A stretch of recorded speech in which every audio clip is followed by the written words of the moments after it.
Salum.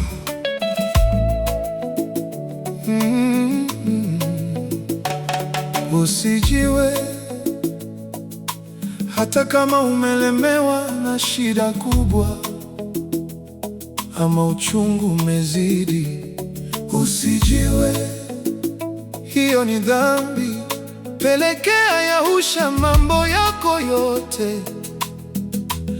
Peleka uchungu wako kwa Yahusha. Baki, Yahusha yuko karibu. Baki, usijiwe. Peleka uchungu kwa Yahusha. Baki, usikate tamaa. Peleka shida zako kwa Yahusha. Hata machozi yakitiririka, hata kama huioni njia. Baki, usijiwe. Yahusha yuko karibu.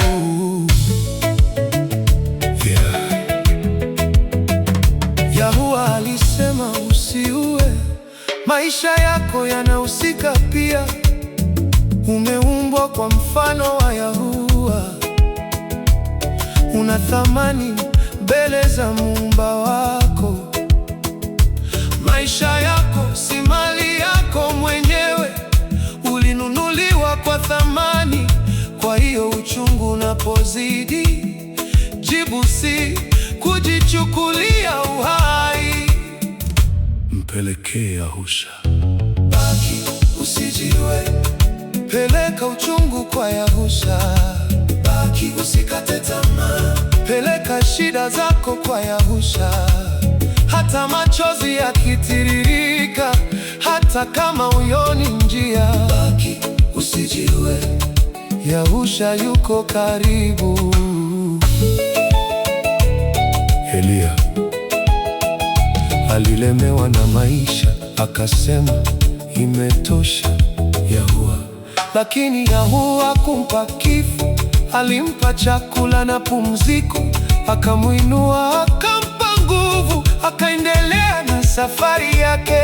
Na Yahusha kasema, njoo kwangu ukiwa umelemewa, nami nitakupa pumziko. Kwa hiyo uchungu ukizidi, usijiwe. Shida ikiwa kubwa, usijiwe. Baki, peleka mambo yako kwa Yahusha. Sikiliza, Yahuwa alisema usiwe. Si maisha ya jirani yako tu, maisha yako pia. Kujua kwa Mkristo ni dhambi, na hata kile kinachoitwa msaada wa kukatisha maisha hakibadilishi amri ya Yahuwa. Huruma ya kweli haimsaidii mtu kukatisha maisha. Huruma ya kweli hukaa naye, hubeba mzigo wake na hulinda uhai. Yahusha alisema, njooni kwangu ninyi nyote msumbukao na wenye kulemewa na mizigo, nami nitawapumzisha. Mathayo 11:28. Baki, usijiwe. Peleka uchungu kwa Yahusha. Baki, usikate tamaa. Peleka shida zako kwa Yahusha. Hata usipoiona kesho, Yahuwa bado anaiona. Baki,